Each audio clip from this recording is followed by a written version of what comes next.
Assalamualaikum warahmatullahi wabarakatuh. Nama saya Maulana Bayu dari 11 IPS 3 akan mempresentasikan pemikiran dan peristiwa penting di Eropa. Pada abad 15 merupakan abad baru bagi kehidupan masyarakat Eropa. Pada zaman tersebut, masyarakat Eropa berhasil terbebas dari zaman kegelapan atau Dark Age. Masyarakat Eropa mulai mengembangkan berbagai penyelidikan hingga melahirkan pemikiran seperti Renaissance, merkantilisme, reformasi gereja, Aufklärung, dan revolusi industri. Yang pertama, Renaissance.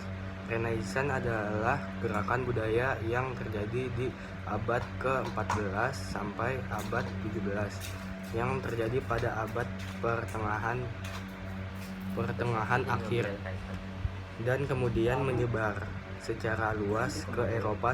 Sebelumnya gerakan ini muncul pertama kali di pusat kekuasaan gereja di Italia. Setelah ditemukannya mesin cetak pada Johannes Gutenberg, penyebaran gerakan Renaissance berlangsung cukup cepat ke daratan Eropa pada permulaan awal abad ke-17. Faktor pendorong Renaissance antara lain perubahan aktivitas gereja dan kemunculan kota-kota dagang yang makmur.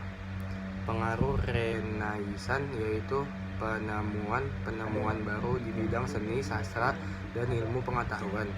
Yang kedua, merkantilisme, suatu teori yang menyatakan bahwa kemakmuran suatu negara ditentukan oleh banyaknya aset yang dimiliki oleh negara tersebut.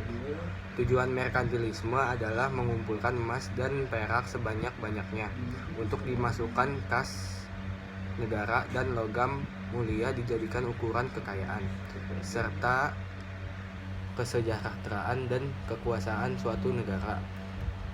Ketiga, reformasi gereja. Faktor penyebab terjadinya reformasi gereja adalah penyimpanan yang dilakukan oleh gereja Katolik seperti perjuangan surat Al-Fat atau surat pengampunan dosa, perkembangan humanisme yang menyebabkan banyak orang dapat membaca Alkitab. Paus mempunyai kekuasaan besar yaitu sebagai pemimpin agama dan kepala negara. Keadaan ini menimbulkan ketidakpuasan di kalangan raja-raja sehingga berujung pada perselisihan. Tokoh pelopor yaitu Martin Luther, Ulrich Zwingli, John Calvin. Yang keempat, Aufklärung. Istilah Aufklärung berasal dari bahasa Jerman yang berarti pencerahan, yang dalam bahasa Inggris dikenal dengan Enlightenment. Peristiwa ini terjadi pada 1695 sampai 1815. Di masa ini manusia optimis dengan kemampuannya untuk menciptakan kemajuan yang dapat memberikan cahaya baru. Dalam hal ini adalah kemajuan ilmu pengetahuan. Kemudian banyak muncul pikiran-pikiran filosofi dari Eropa. Pada periode Aufklärung, beberapa tokoh menyuarakan gerakan pembaruan agar terbebas dari kekangan dogma gereja. Yang kelima, revolusi industri. Revolusi industri merupakan sebuah fenomena yang mengubah kegiatan industri. Revolusi industri ditandai berubahnya sistem manual menjadi sistem mesin. Revolusi industri pertama kali terjadi di Inggris dan dimulai pada industri tekstil. Revolusi industri kemudian berkembang di negara Eropa yang ditandai dengan penemuan berbagai teknologi. Pengaruh bagi Indonesia.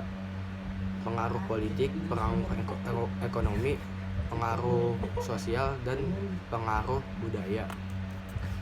Dan di bidang politik munculnya paham baru yaitu liberalisme, kapitalisme, sosialisme, dan praktik politik kolonial. Dan di bidang ekonomi perkembangan industri gula, pembangunan jaringan transportasi kereta api di Pulau Jawa, dan pendirian bank. Dan bidang sosial, perkembangan pendidikan, perkembangan agama Nasrani.